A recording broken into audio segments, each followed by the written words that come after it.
Good Monday morning, mateys. Hello, mateys. How are you all today? Are you ready for another Monday morning live stream with horror news and channel updates? Because I'm ready for them. Are you ready for updates? Let's talk about the news.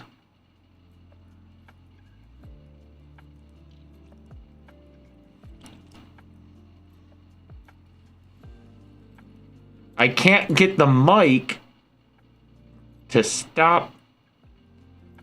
Does this sound weird? Is the music in there? The music shouldn't be there.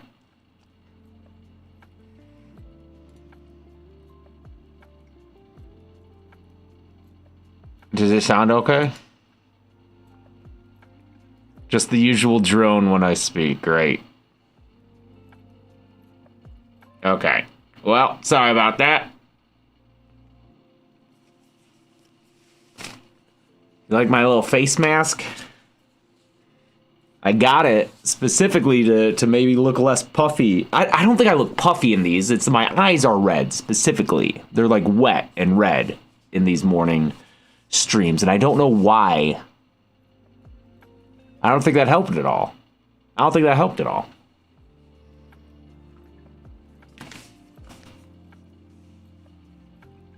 But anyway, I don't know. It's kind of nice to have this on my face. Feels kind of good. Eye drops, maybe? I don't know. I look good, more rested. Thanks to Trazodone. Are your eyes irritated in the morning? Prescription eye drops? No, they're fine. They just look sad. Good morning, everybody. How are you?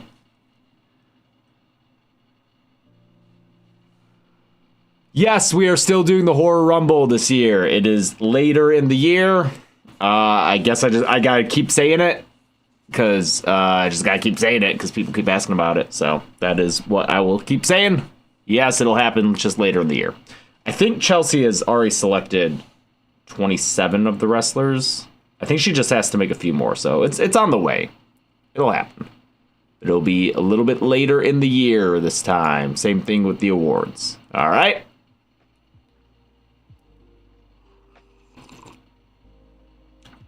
I did, in fact, watch the actual Rumble.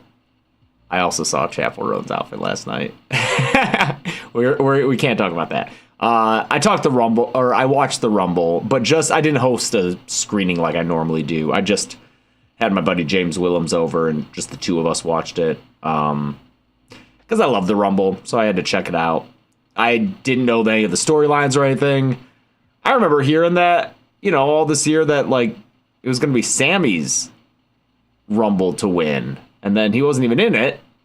He was just in a match where he lost to Drew for a 12th time. So as someone I wore my Sammy shirt, as someone whose favorite current wrestler is Sami Zayn, it just continues to be really sad.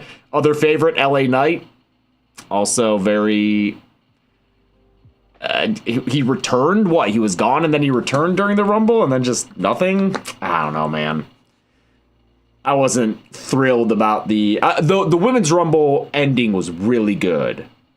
I thought the end of the Women's Rumble was fantastic, and Sol Ruka was. I'd seen her maybe once before, but I wanted her to win.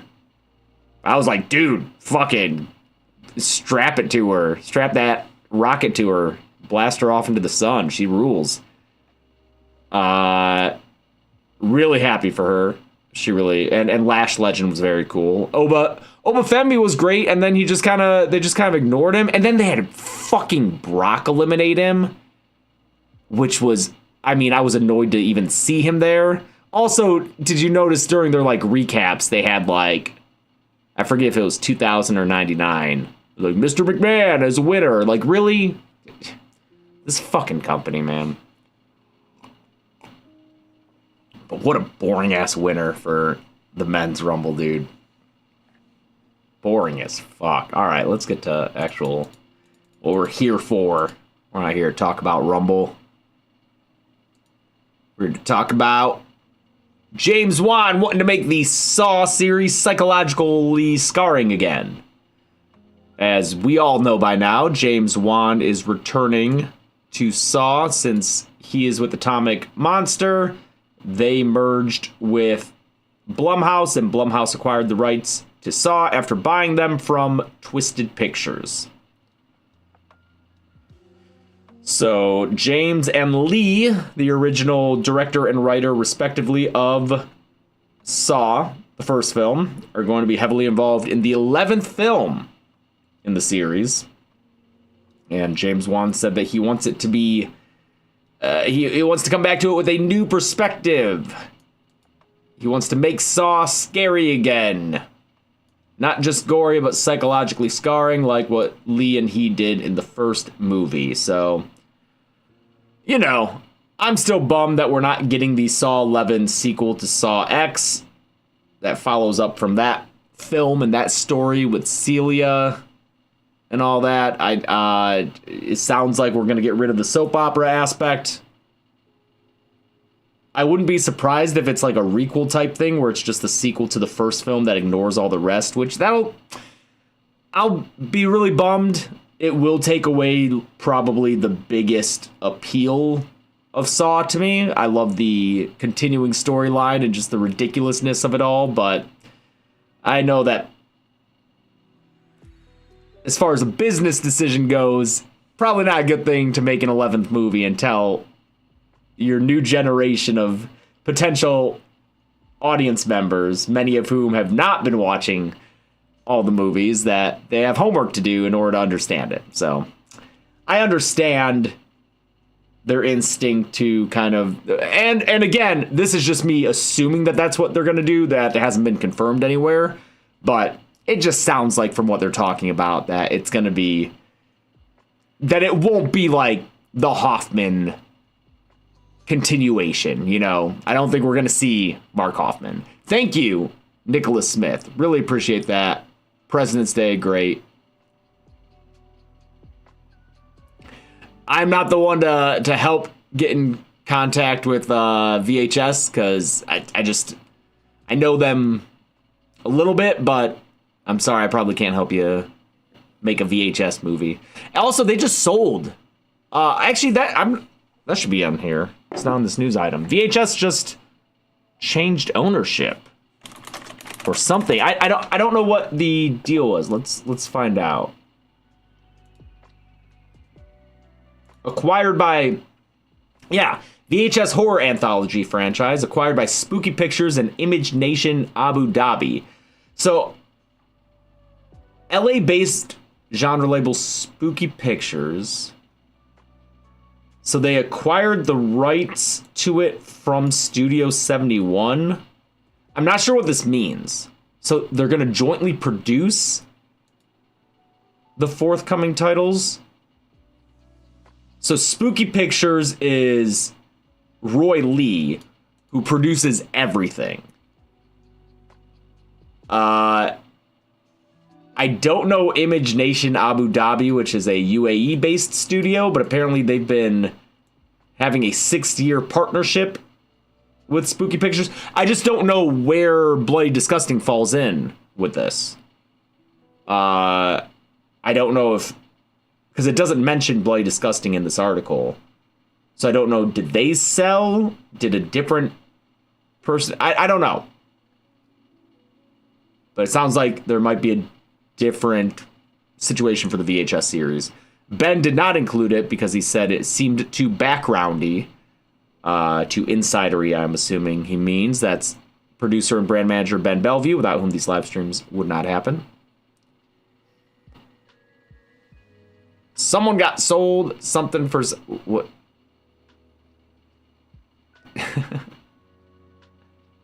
Yeah, there's Roy Lee. He produces fucking everything. Did Companion, did The Long Walk. Did he do Weapons? I don't know if he did Weapons. Oh, Michigan beat MSU? I did not follow that. Sorry. Also, it's not Bloody Disgusting, right? It's Shudder. Oh, yeah, you're right. I'm sorry. It's Shudder, not Bloody Disgusting that makes VHS. I'm sorry. Michael is also in the chat, by the way. Social media man, Michael. I don't know if they won't be on Shudder anymore. Variety didn't mention Shudder, right? I don't think this. I'm gonna Control F. Shudder. No, it dinged me. Nothing. Social media man, my new title. No, fucking Clutch Quint Player is your new title. Hopping on last night, getting us a dub in Fortnite. Good work, man. Very sad news occurred on Friday. Catherine O'Hara passed away. This is another one who passed away, and it was just like, wow, everyone fucking loved her. And it sucks that it happened so soon after Rob Reiner. I feel like Christopher Guest must be reeling, and just so many people who worked with both of them. And they're both just beloved, very talented, very funny, very warm people. 71 is way too fucking young, dude. That sucks. Thank you, Sigildry. I mean, Catherine was, featured in Beetlejuice, which was covered on the channel, so she's got some horror connections, but much more of a comedy person, SCTV person. A lot of the Christopher Guest movies like A Mighty Wind. I just watched Waiting for Guthrie the day that we found out she passed out, the day that we found out she passed away. We watched Waiting for Guffman, not Guthrie. Sorry. Really stepping on it. Stepping in it today. Yeah. Really sad to see. But, my one friend had a good point. It's really cool, at least, that she had this late career surge. This kind of renaissance in her career the past, 5 years maybe. Whenever Schitt's Creek started, probably kicked it off. But it's cool that she got to be in a whole bunch of things that exposed her to a new audience and that garnered her appreciation while she was here.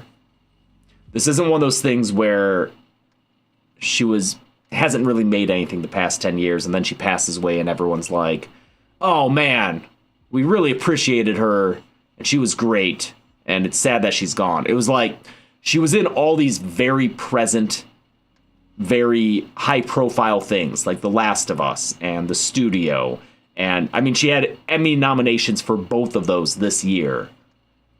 And I'm glad at least that she got to be acknowledged, and I am assuming saw the public reaction to her being back in all these projects and really appreciating her. Beetlejuice was just a couple of years ago, so she got to be in that and reprised one of my favorite roles of hers as Delia Dietz.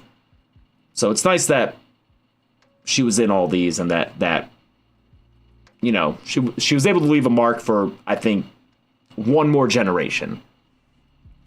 Because people my age, people a little younger, always, of course, know her for Home Alone as the mom, all those Christopher Guest movies.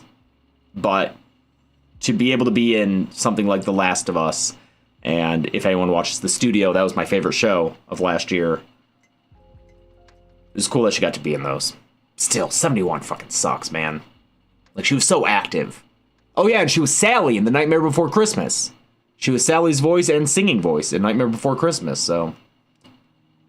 Huge titles. Very funny. R.I.P.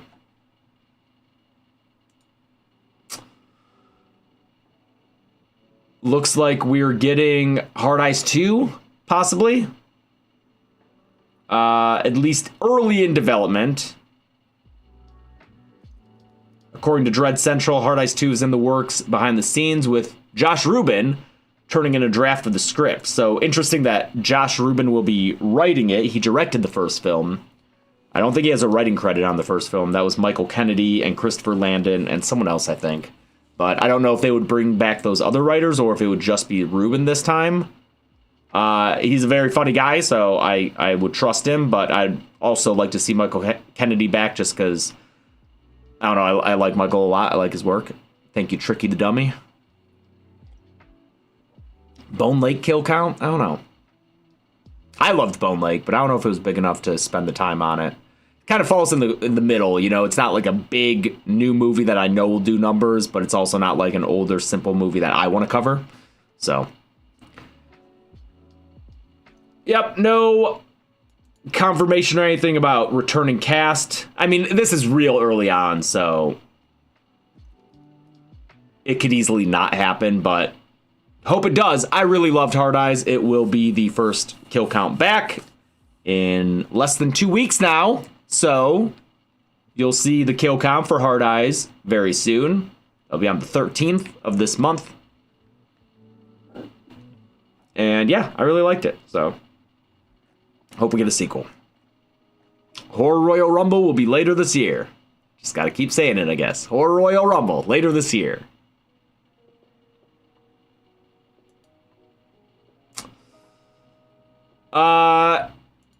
There will be a movie version of this comic book series, The Exorcism at 1600 Penn. That is the White House's address.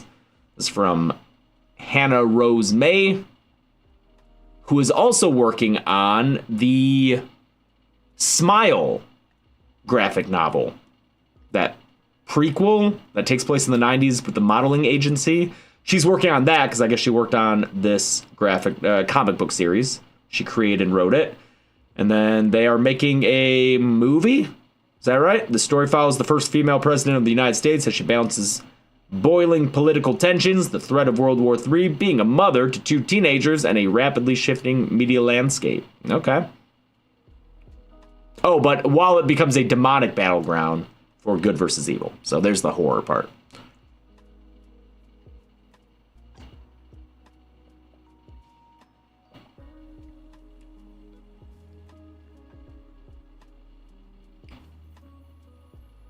Hey, James, not everyone tunes into these live streams, so yes, you're going to have to keep saying it. Hope this helps. The hope this helps feels sarcastic. Oh, yeah, Mug of the Day. I forgot. A fan gave this to us. I'm a doctor.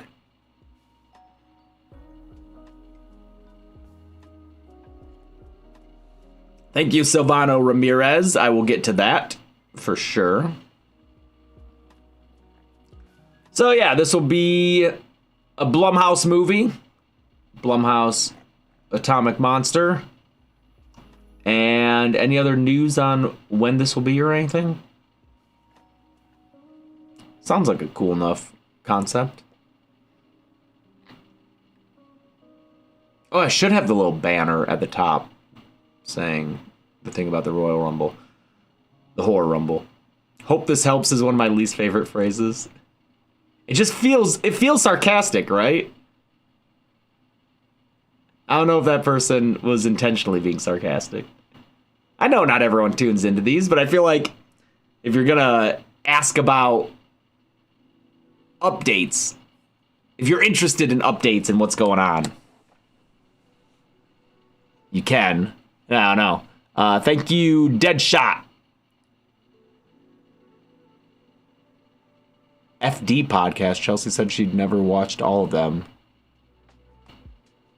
The Final Destination, like the original Final Destination podcast from a long, like 8 years ago. She's watched all the Final Destinations by now. Oh, and thank you, Kakadilla, who says the Dead Meat Video t-shirt is their favorite shirt and that it's soft. Could we get a Good Morning Meaties in the same fabric? Oh. Good morning, Meaties. Ben.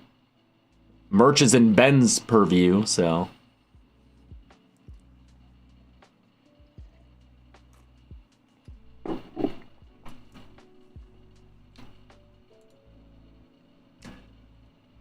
All right, so Imagine Entertainment is developing a movie for Angel Down, which is this book right here. I finally finished Tess of the D'Urbervilles, a late 19th century Thomas Hardy novel about a milkmaid trying to get married.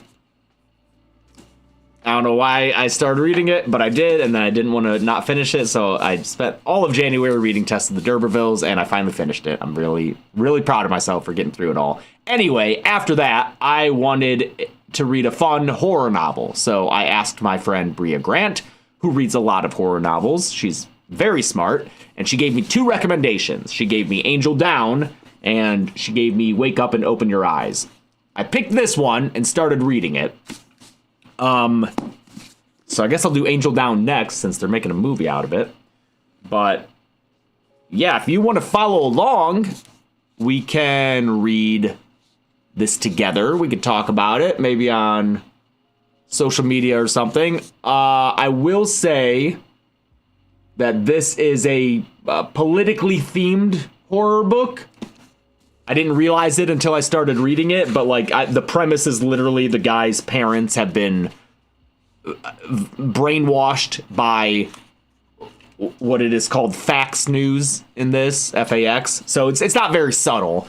And at first I was like, this is a little too on the nose. But I did get to the second part last night, and that feels like more interesting to me because it goes back and kind of just, you know, it's a very of the time novel, and it's talking about like people's situations, and the second part has like a teenager and how lonely they feel, like a teenage boy, and like a mom and how she's feeling socially isolated. So I think I'm excited by what I read last night to finish it. It's also a very easy read and a very fast read, so I'll probably finish it within a few days or a week. So Wake Up and Open Your Eyes by Clay McLeod Chapman is what I'm reading now. And then after that, I will be...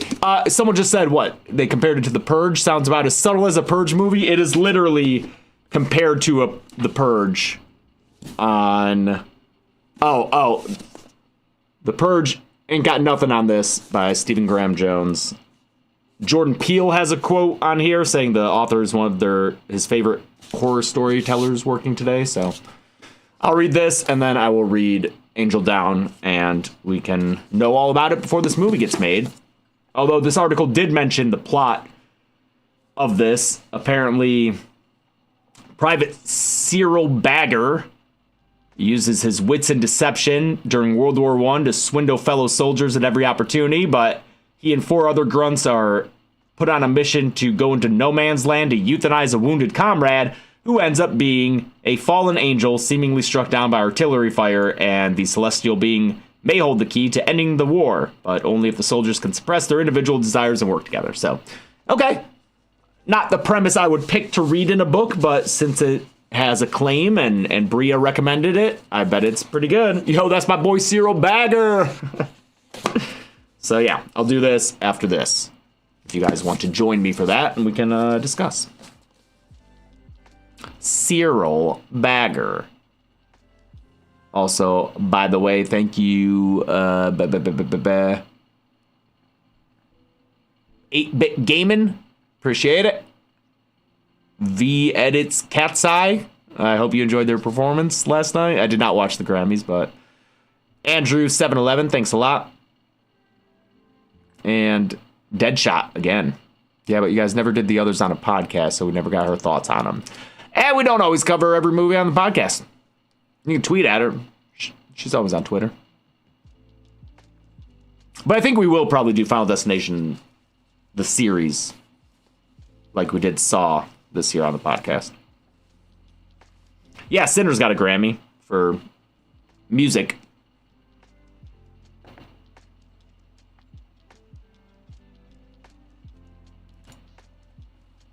Rocky Horror Picture... No, I'm sorry. The Rocky Horror Show... Picture Show is the movie. The Rocky Horror Show is going to be on Broadway with a pretty crazy cast.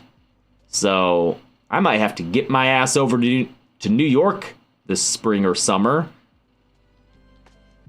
Luke Evans as Frankenfurter. Stephanie, is it Sue or Sue? Sue, probably, from Everything Everywhere All at Once, will be Janet. Juliette Lewis as Magenta. And Rachel Dratch as the narrator really excites me. Oh, yeah, Harvey Guillen is going to be Eddie. That's good. That's good.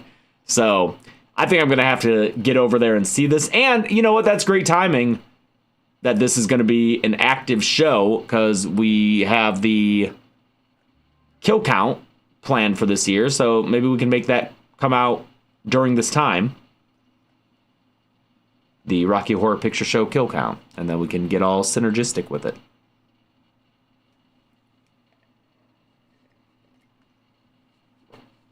But yeah, sounds like a cool cast. If you don't know Rocky Horror, you can look it up.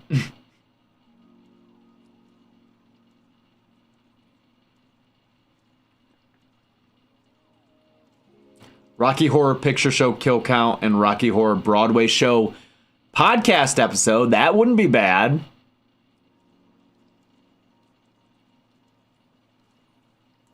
Here's the... Oh, wait, no, this... Oh, that's next. Sam Raimi's next Darkman has 2 directors who are going to work on it. I've never seen Darkman. Darkman is a blind spot for me. Who here has seen Darkman? Because I know a lot of people fucking love that movie. A lot of people really enjoy Darkman, but I have no idea what it's about. All I know is that Sam Raimi made it. Has a lot of intense defense. Like, a lot of filmmakers seem to cite Darkman as one of their favorites.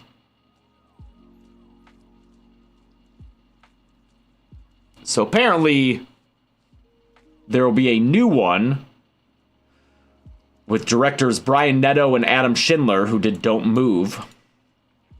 They worked with Sam back on a Quibi series, 50 States of Fright. Quibi, which was apparently ahead of its time, looking at the success of Verticals now.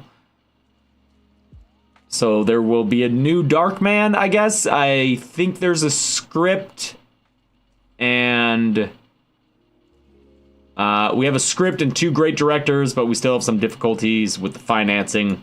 Always happens the same in the movie business, said Sam Raimi on his press tour for Send Help. So there are already 2 Darkman sequels, apparently. But the last one was 30 years ago in 1996. So, yeah, Darkman. Might get new Darkman. Oh, hey, Josh is in the chat. Editor Josh. All the Raimi tropes. Super over the top. Great acting choices. 10 out of 10. You should watch Darkman. Big recommend from Josh. And you know what? That sounds about right. I feel like it's always these slightly older millennials or Gen Xers who seem to love Darkman. And then here comes Josh singing its praises.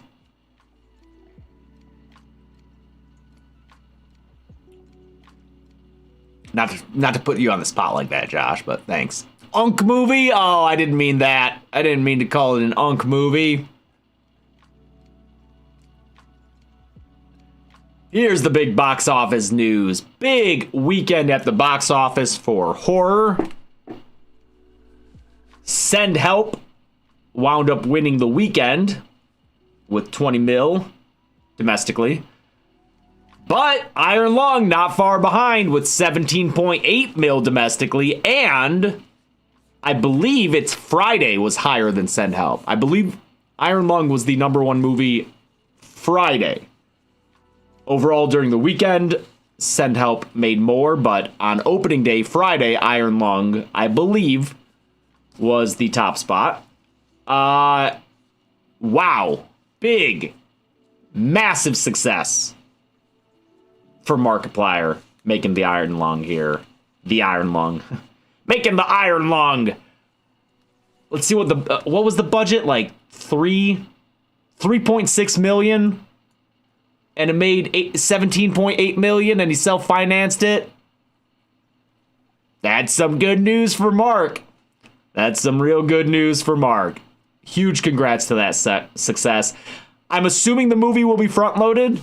just because it's kind of like a fan-driven thing. Fans of Markiplier rushed out to see it. Fans of Markiplier got it put in thousands of theaters worldwide in all sorts of countries.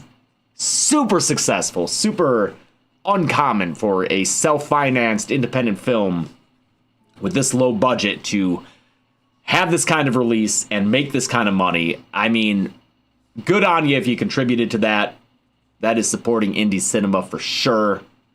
And I think that's awesome. So, huge props. Huge props to Markiplier. Honestly, it just makes me like, fuck, man, I really wish Dead Meat could make a movie. We have plans. It's just hard to juggle with everything, you know? But I'm just like, damn.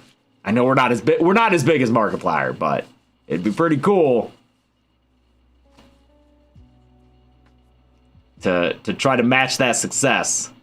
Especially because, like I've spoken about on a previous live stream, Iron Lung is not an algorithm developed crowd-pleasing popcorn flick. It is more of an experimental passion project, and yet it still made good money at the box office, so good on him. Thank you, Squishy Covens.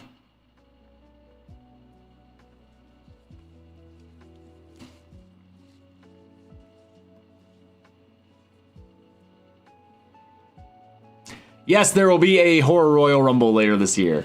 It'll be later this year, possibly the summer.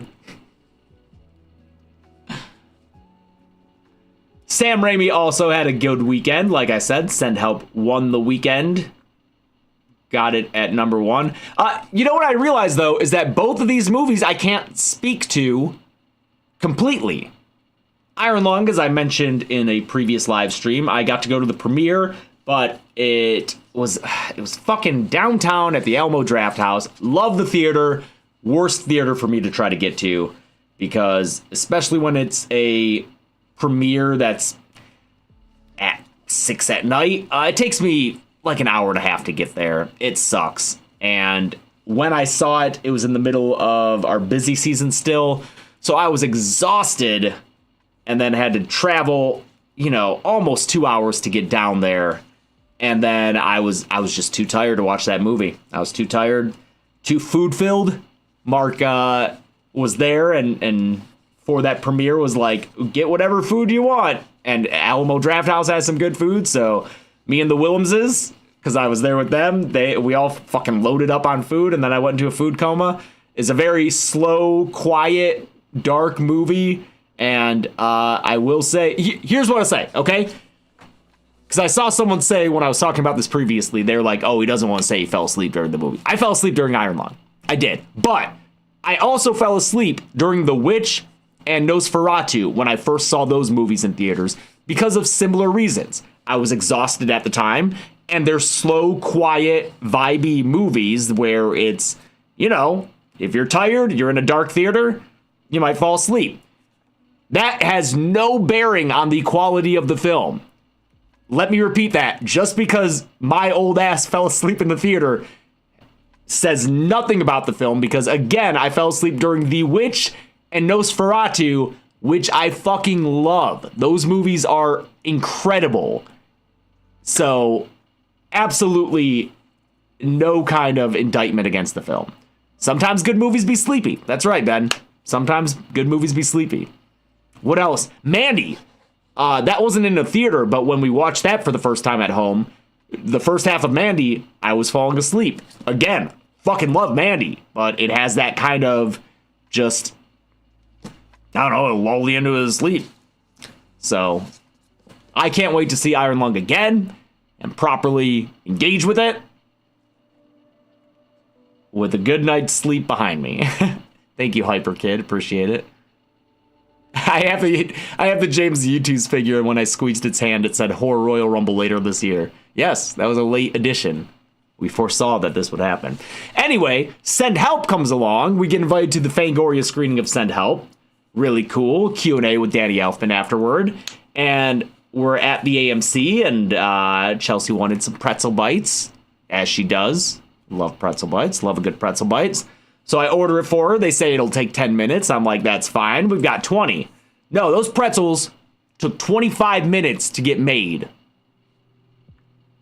AMC Century City, you really let us down that night. And I think they started the movie early or something. In any case, by the time we walked into the theater for this special screening of Send Help, I don't know how much we missed. Probably 15 minutes. I walked in, it was already the office scene that's all in the trailers. When Chelsea walked in, they were on the plane. So I missed the whole setup and everything. Infuriating, dude. And the pretzel bites weren't even hot, apparently.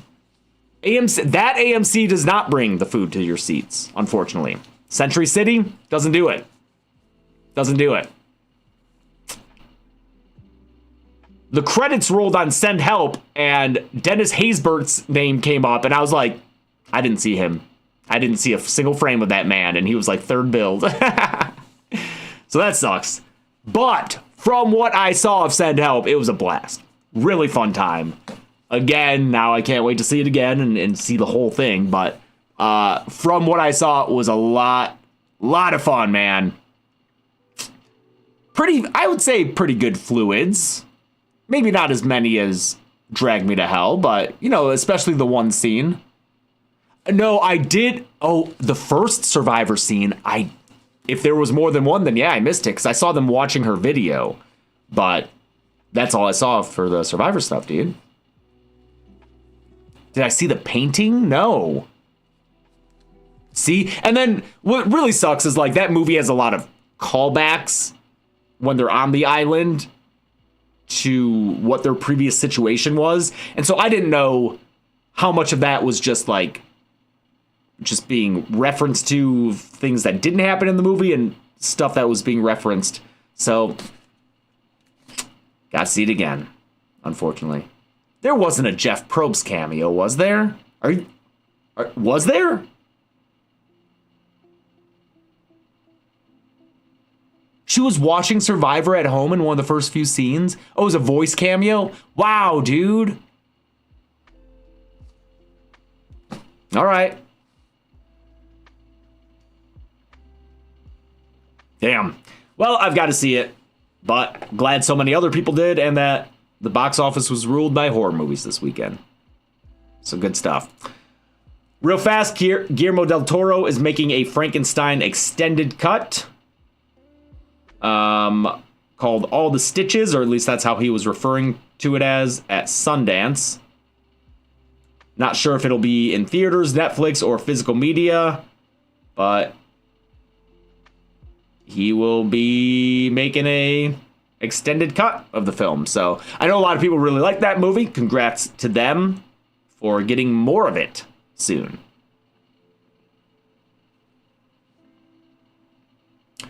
Finally, ladies and gentlemen, and others, everyone, we got some really exciting news. Last week on Thursday, we hosted a screening of Hoagie at Vidiot's. It was a fucking blast. It was so good. Watching Hoagie a second time, I love that movie even more, dude. It was such a good crowd.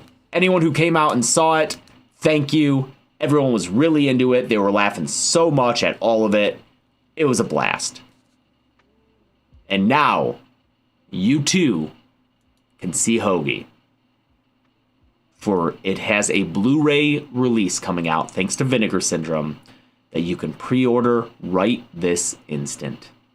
All right?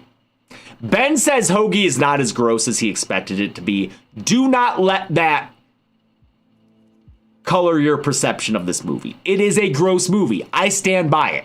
The filmmaker said that I was overhyping it. Ben said I overhyped it. And Zoran said I overhyped it. But Zoran has a little baby who poops everywhere. So he's too used to poop. That's what I say. Oh, I'm sorry. The two scenes that have excessive shit, liquidy poop as a focal point of two separate scenes, that's not gross enough for you? The other bodily fluids, yes, the ones you're thinking of, the close-ups, the slow-mo propulsion of them? That's not gross enough for you? They're fucking gross, dude. Fecal focal point. That's right, Jordan. Very nice. Damn, that's a kill count bar right there, Jordan. Very nice. Hendrix Fan 5, thanks a lot. Appreciate it. Anyway, you can get Hoagie. It's for pre-sale.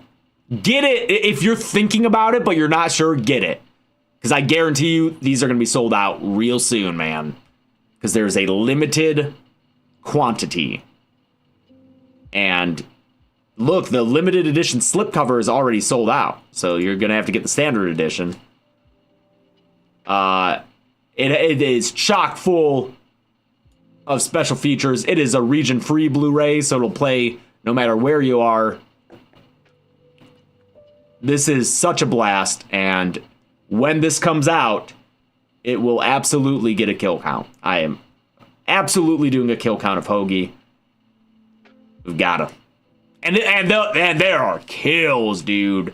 There are a lot of kills. There are gory kills. Like, yeah, there's short films on the Blu-ray by Matt Hewitt, who probably Matt and Ryan, since they co-wrote this film. Ben says, if you're afraid it'll be too gross for your taste, I promise you it's not as gross as some people have made it sound.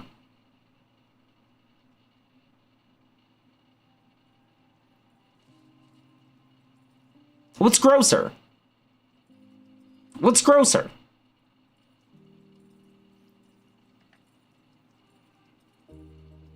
Salo.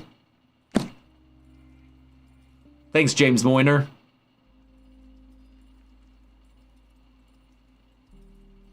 Mad God?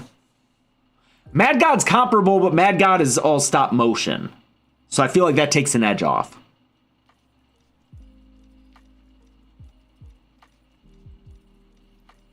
Sex Duck does make it all worth it, though. Is it as gross as Kuso? I did not watch Kuso, but considering the fact that Chelsea had to started watching Kuso, and despite being a huge Flying Lotus fan, had to stop watching Kuso, Kuso's probably grosser, from what Chelsea has said. But I have not seen it. I know nothing about it.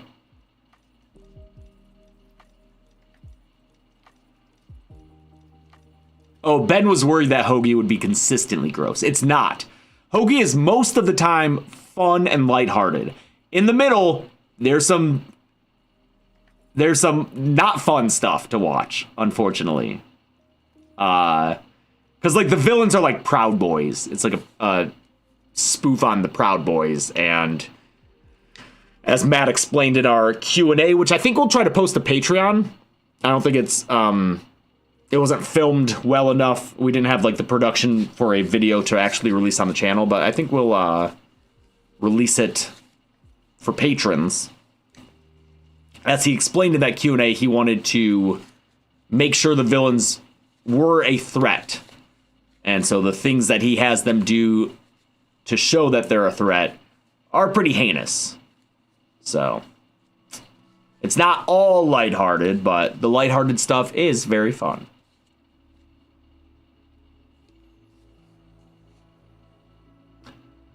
All right, movies coming out this week. A Woman Called Mother. I don't know this one. Yeah, I don't know this one. After her father's death, Vera's mother has a mental breakdown. To start fresh, the family moves to a new city and opens a hair salon together. Okay, while the family attempts to adjust to their new lives, Vera's mother, Yanti, begins exhibiting strange, violent behavior reminiscent of her mental breakdown and becomes particularly preoccupied with her son's sex life. Okay. Oh, it's Indonesian. Oh, okay.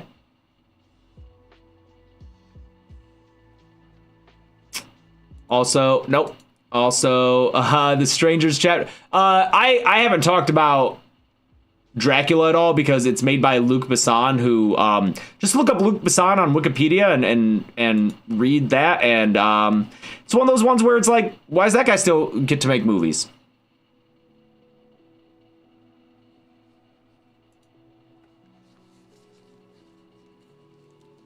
Not good. Hey, here, we can learn together. It's all on Wikipedia, so it's not like fucking slander or anything. His second wife, he started dating when he was 32 and she was 15 after they met 3 years earlier. Okay. Real cool. Oh yeah, this was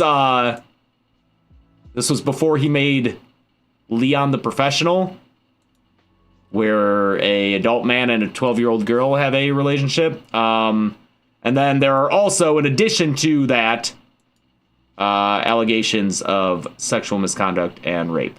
So, yeah. But he still gets to make movies, even though he married a child. Cool stuff. Strangers Chapter 3 is coming out. So if you want to watch that, you can. Anyone, I don't know. I haven't talked to anyone about this third one. Maybe the third one's really good. Maybe the third one's dope. I don't know. I haven't seen the third one. I haven't seen the second one. Oh, Katie has seen it? Katie Afraidy? Katie Hettenbach? I will talk to her. See what she thought. Oh, he produces his own movies? That's why he's able to keep doing them? Yeah, but you know, people are signing up to work with him still.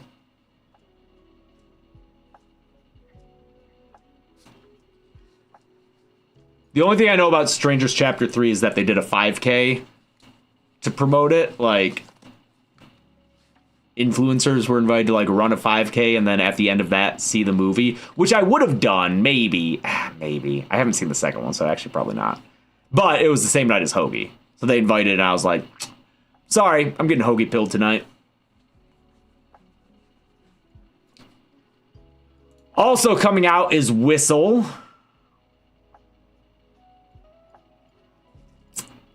which is a very teen style horror movie. It's very like young adult teen tone, although it does have some graphic kills. But yeah, it's kind of like a Final Destination-esque movie. Misfit group of unwitting high school students stumble upon a cursed object, an ancient Aztec death whistle. And they discover that blowing the whistle and the terrifying sound it emits will summon their future deaths to hunt them down. So, that will be coming out. Hour 40? Felt longer. This was directed by Corin Hardy, who did The Nun. He's a very nice guy. Is it like Countdown? Yeah, it's kind of like Countdown-esque. It's one of those movies for sure.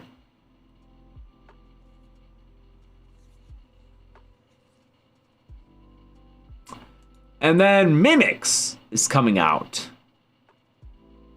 Chris Parnell's in it. Huge fan of him. Stephen Tobolowsky, a veteran character actor. So good cast here. Got an impressionist and a puppet.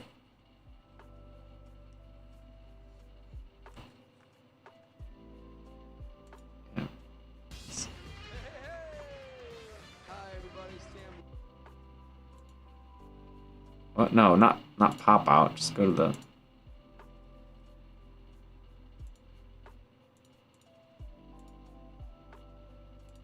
Just want to see what this looks like. Garbage quality. Let me fix that. Quality. 1080p, please. 1080p for please. Oh, there's the dummy. All right. There's Steven. All right. Great. Wonder how magic inspired it'll be. Okay. That's the horror news. Dead Meat updates, channel updates. What do we got for you? We've got a kill count coming. First off, podcast week, but I think it's going to come out on Friday instead of Wednesday because Chelsea has a sore throat. We were supposed to record yesterday, but we were unable. Jelly? Is that a bit? Jelly, is that a bit? All right, let me start off the Dead Meat News by saying there will be a Horror Royal Rumble later this year. It'll be later this year, probably during the summer. We're working on it. It'll happen. Same thing with the Dead Meat Horror Awards. They'll happen just later this year. Promise. Promise. The podcast will be Horror Survivor. That I can't promise. We may give Horror Survivor a break. Someone suggested Horror Traders, so I'd have to learn about that show. I haven't watched it, like all my friends, but anyway, podcast this week, probably out on Friday instead of Wednesday, and it will be covering The Hitcher from 1986. Neither of us had ever seen this movie. I guess you could call it a cult classic. It's a favorite amongst like hardcore horror fans, especially maybe older ones. So I'd say it's a little under the radar nowadays as far as people knowing it, but it is definitely an interesting movie. I thought it would be schlockier and more poorly made. It is not. It is it's really stuck with me since we've watched it. It's Rutger Hauer as a hitchhiker who's just terrifying. He's incredible in the role. And yeah, it was definitely worth a watch. Definitely worth a watch. There was a 2007 remake, which I haven't seen. But yeah, The Hitcher is interesting, dude. I can't wait to talk about it. And yes, it does have an iconic kill that gets referenced. It was the only thing I knew about the movie before seeing it, but definitely give it a watch. You have all week because the episode will probably be out on Friday. The Hitcher from 1986. I will say we started to watch it on Amazon. I think through, you go to Amazon and it's like you need to get I think Cinemax. So I was like, fine, I'll get a Cinemax thing. And the quality of it looked real shitty. So we ended up watching it, I think, on Apple TV, and the quality still wasn't great, but it was better. There is a 4K that was recently released, so I ordered that, but just letting you know that if you start watching it on streaming and it looks kind of poopy, I guess that's just the transfer that these streaming services have. It sounds like the film didn't have a good transfer or release until recently. So at least it wasn't a completely different cut like House of Wax. We thought at one point, we were like, are we watching like a censored cut? Because you might know what I'm talking about. But apparently we weren't. So that'll be this Friday is the Hitcher podcast. And the next Friday will be the Hard Eyes Kill Count. Really excited about that. In March, we'll have a couple of kill counts for you, including Misery, in honor of Rob Reiner. And I forget, did we say the other one?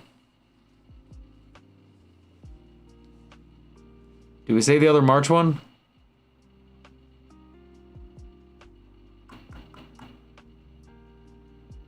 We didn't, but we can. Okay. And you know, saying them out loud, I'm like, fuck, are we gonna Misery's February. I'm sorry. My months are all silly. My time is all messed up. I'm sorry. This month, we will have Hard Eyes and Misery on the kill count. In March, we will have an all-timer kills video. 10 all-timer kills, that'll happen. And then in March, we will have a kill count for Bride of Frankenstein, since The Bride is coming out. And I'm like, man, Misery and The Bride of Frankenstein are both old movies. We'll see how they do. But whatever. You know, we released on Saturday or Sunday.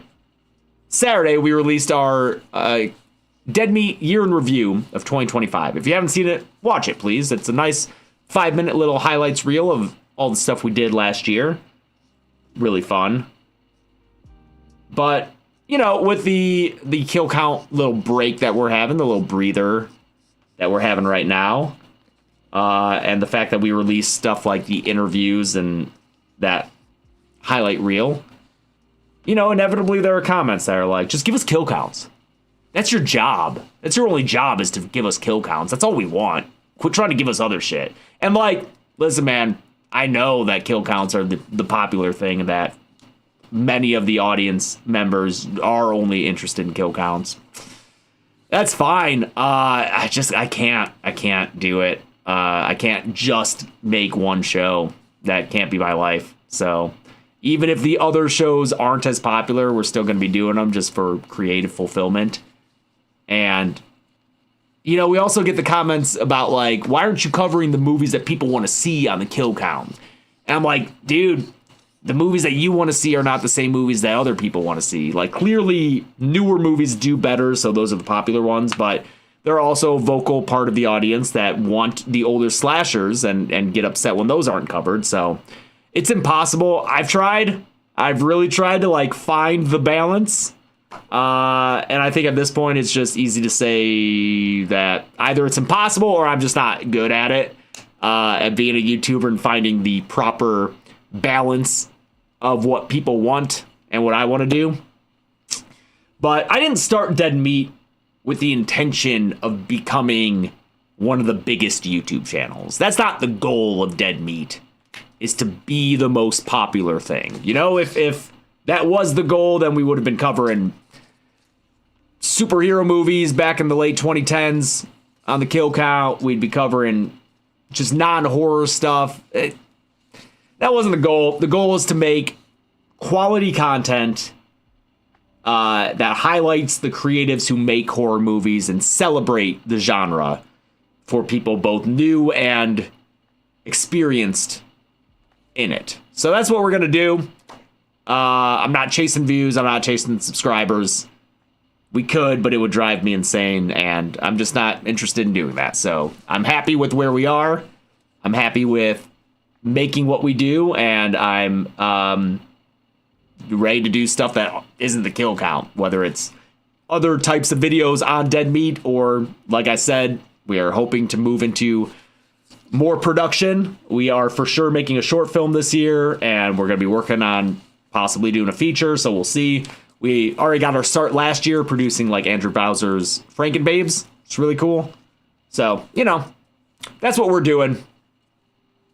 So anytime you see a comment or think about leaving a comment about just shut up and make kill counts, it's, you know, it does make me feel a little bad, you know. I do wish that everything we put out was enjoyed by everyone, but it's just not where we're at. We're not just gonna make kill counts, and yeah, that's where we are. I love Dead Meat. I love the kill count. I love the show. I love it most when it's the old cheesy slashers and shit. So I am going to make more of those this year, just because that makes me happy. But thank you, Silvano Ramirez. And thank you, Silvano Ramirez again. Appreciate it. And Epic's Haunted Library. Can we hear a new Horror Royal Rumble participant? Oh, sure. Yeah, I'll give you a little tease. Let's see. We've already told you about Gladys and Smoke and Stack. Thank you, Jimmy. Who can I think of? No, that one's a surprise.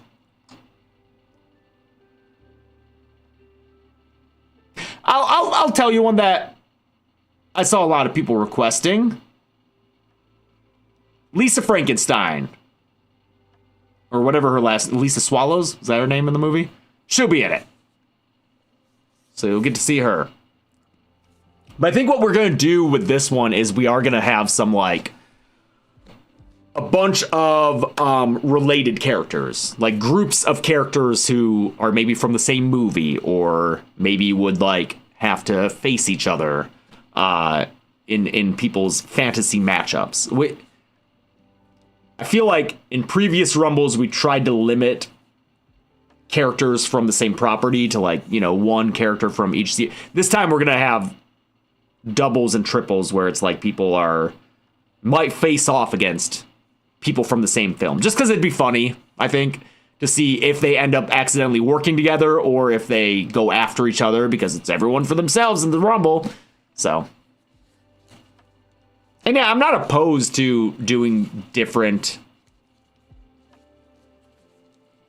other things besides the Rumble. You know, whether it's a Money in the Bank or a whole card for Horror Mania could be interesting. I'm not opposed to that. I wish that the games didn't come out every year, because then we could just stick with one game and the creations that Chelsea makes in them and use them. But with the new games coming out every year, we always feel the need to like update to the latest one. I guess we don't need to, you know, like 2K26 is going to come out, but we could stick with 2K25 and yeah, it is EA, Ryan, for sure. I think they only missed 2020 because of like COVID. I don't know. Are we doing March Madness this year? Probably.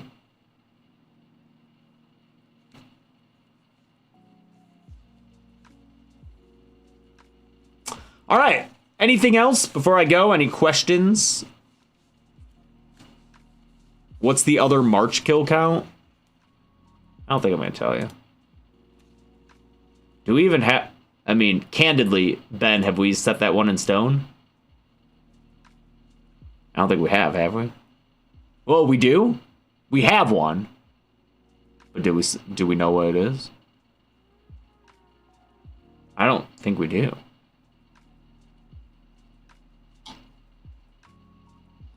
Any franchises on the kill count? Yeah, this year. Yeah, we'll do a franchise or two. You're slacking me. Okay. Oh, thank you, Thanks, Studios. Almost got me. Almost got me, motherfucker. Thank you, TL Park Z. You're slacking me. I don't have Slack open on this computer, and I don't know where my phone... Oh, there's my phone. Let me see. After Bride of Frankenstein? Oh, that's right. That's right. I guess I'll tell. We'll do the monkey since that won that poll last year, and I feel obligated to do it. So, Patreon Pop Girly Rumble when if it were easier to make those characters, dude, that'd be so funny. But yeah, we'll fulfill that poll result with the monkey in March.